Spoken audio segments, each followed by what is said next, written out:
Avec Stéphanie, on vient d'enregistrer 1 heure et demie d'échange. Et en fait, il y a un sujet, tu m'as dit non, ça, je voulais trop en parler. Donc, c'était passionnant, tout ce qu'on a dit. Mais je te propose de compléter avec ce sujet-là. Et comme ça donnera un petit peu le goût de notre échange qu'on a eu pour les personnes qui ont envie d'aller voir l'interview complète avec ce petit teaser, du coup. Ça marche, je t'écoute ou tu m'écoutes. Ouais, je t'écoute, du coup. Oui, parce qu'en fait, tu me demandais voilà, un petit peu le conseil que je pourrais avoir à donner aux personnes qui nous écoutent.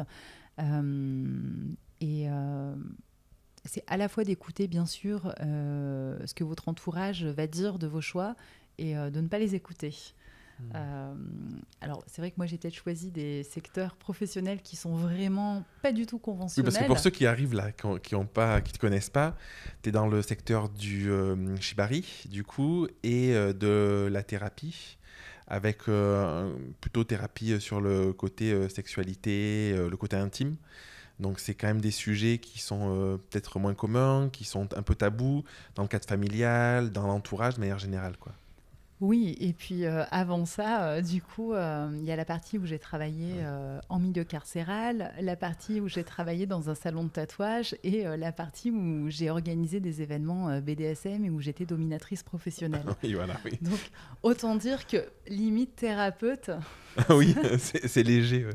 c'est presque léger, ouais, à côté, c'est presque conventionnel.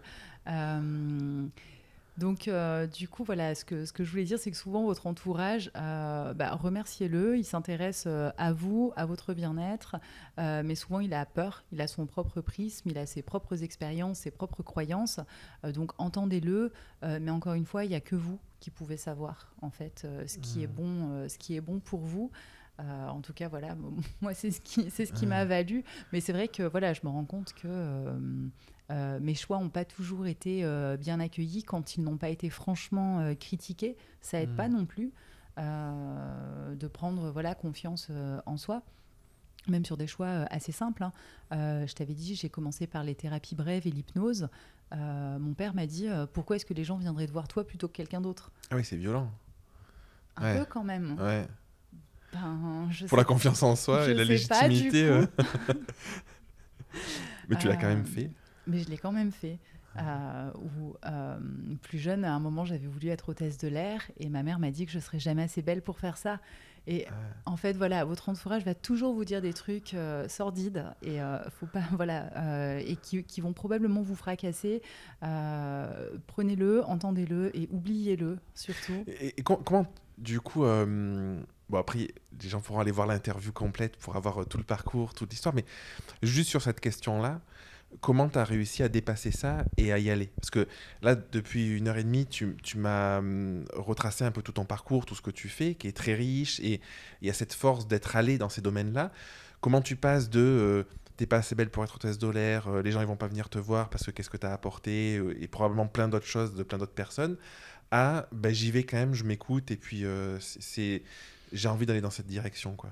Bah, ça s'est fait progressivement, je dirais, parce que ces petites voix, elles sont toujours là, hein.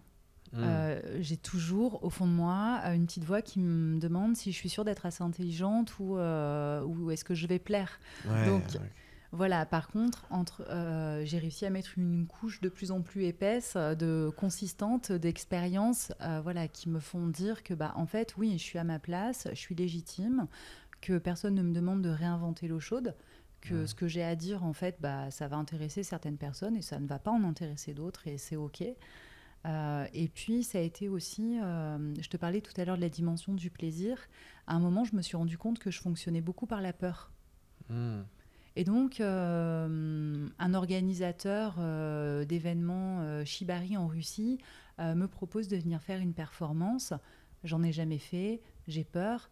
Et en fait, c'est le moment où j'arrête pas de répéter j'ai peur, j'ai peur. Et je prends conscience que c'est une phrase que je dis souvent dans mon quotidien, j'ai peur. Et je me suis fait une espèce de, je sais pas, d'auto-hypnose ou de TCC. Je me suis dit j'arrête de dire cette phrase et je me connecte. Et là, c'était vraiment, j'entendais la voix de mes copains tatoueurs, enfin de un en particulier, le mien.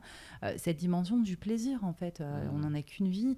C'est pas YOLO et tout ça, mais c'est vraiment de reconnecter cette dimension de si ça te fait kiffer. Est-ce que ça te fait kiffer d'aller faire cette performance en Russie? Oui, bon, bah vas-y et profites-en. Et oui, ça va pas être parfait. Et de toute façon, bah, c'est pas grave. T'es pas là pour faire de la perfection. T'es là pour montrer ce que toi tu fais et ce qui te fait vibrer, en fait. Ouais, un retour vraiment à l'intérieur de soi, quoi, finalement.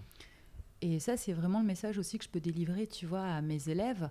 C'est vous venez pas pour acquérir une technique parfaite, vous venez pour acquérir suffisamment de technique pour pas mettre en danger votre partenaire, ça c'est important. Par contre, la corde en elle-même, elle est pas magique. Ce qui est magique, c'est vous. Donc à un moment, il va falloir incarner quelque chose, il va falloir rayonner quelque chose. Et ça, je pense que c'est d'en prendre conscience. Et par contre, c'est de se challenger et d'essayer de l'expérimenter le plus possible, en fait. Et c'est ça qui, progressivement, je pense, peut donner de la consistance et permettre de le rayonner, ouais. Trop bien. Bon, pour toutes celles et ceux qui veulent toute la richesse de ce qu'on a partagé, vous êtes obligés d'aller écouter le reste. Merci.